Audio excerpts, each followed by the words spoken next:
τον Νίκο τον Πλάτανο, συνθέτη, φίλο, σπουδαίο συνθέτη και μουσικό, που τελευταία έκανε και το τελευταίο στο δίσκο με τον Γιώργο Ταλάρα.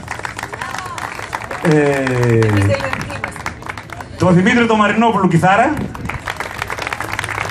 και τον Αργύρη τον Τίνο χρόνια συνεργάτη και φίλο, πολλά χρόνια. Πάμε λοιπόν το δίχτυ να πούμε όλοι μαζί και να τελειώσουμε και να φωνάξω την πρόεδρο μετά να μας πει να κάνει την αποφώνηση που λέμε και στο ραδιόφωνο.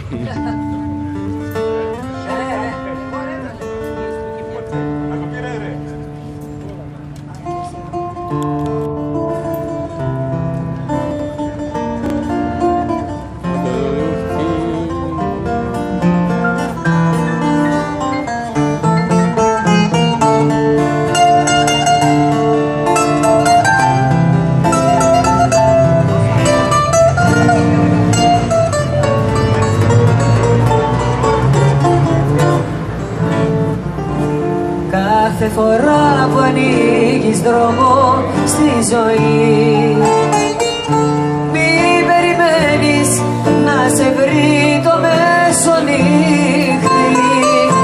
Έχει τα μάτια σου ανοιχτά βράδυ πρωί,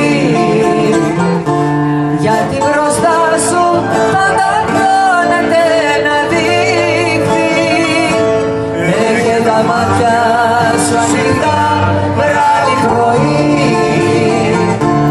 γιατί μπροστά σου πάντα πλώνεται ένα δίχτυ. Κάποτε στα βροχιά του πιάστης,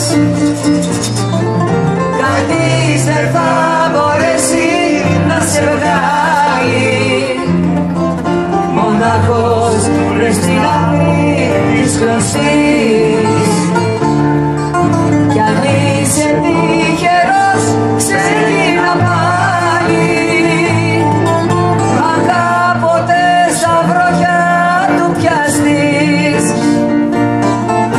κανείς δεν θα μπορέσει να σε βγάλει. Μονάχος βρες στην άκρη της κλωστής, κι αν είσαι τυχερός ξεκίνα πάλι.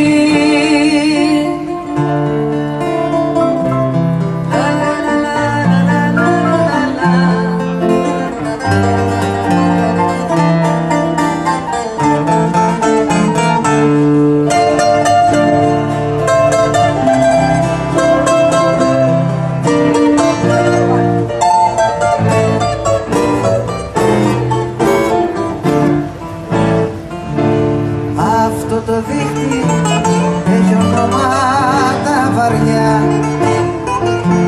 που είναι γραμμένα ψεύτα σφράγι στο κοιτάπι. Άλλοι το λένε του κάτω κόσμου πονηριά, κι άλλοι το λένε της πρώτης άνοιξης αγάπη. Άλλοι το λένε του κάτω κόσμου πονηριά,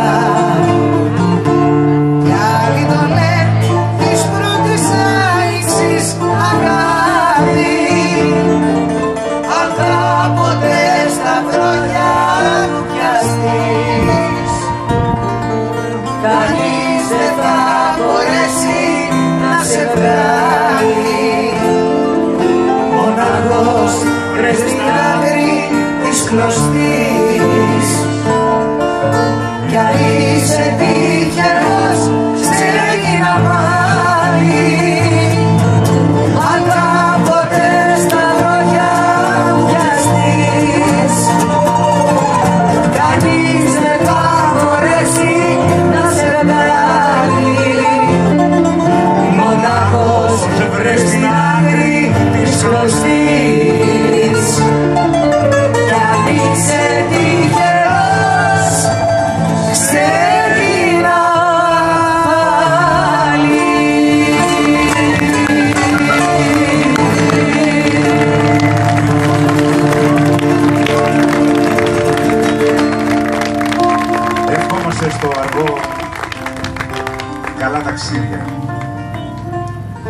με ευνοϊκό παντάνεμο. Έλα Γεωργία να μας τα πεις.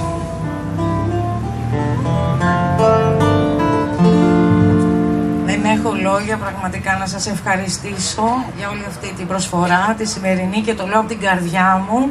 Είναι πολύ σημαντικό. Όπως ευχαριστώ και για την παρουσία σας σήμερα. Ως καθηγήτρια λέω πάρα πολλές φορές στα παιδιά μου ότι ο τόπος είναι οι άνθρωποι, και πραγματικά σήμερα στο θεατράκι ο τόπος ήσασταν εσείς και μας δίνετε πάρα πολύ δύναμη για να συνεχίσουμε. Κλείνω και καληνυχτίζω με το μήνυμα που στηρίξατε σήμερα, το μήνυμα του Αργό. Χτίζουμε σχέσεις ζωής, όχι εγκλωβισμούς. Να είσαστε όλοι καλά και να έχετε ένα καλό βράδυ. Σας ευχαριστούμε όλοι πάρα πολύ.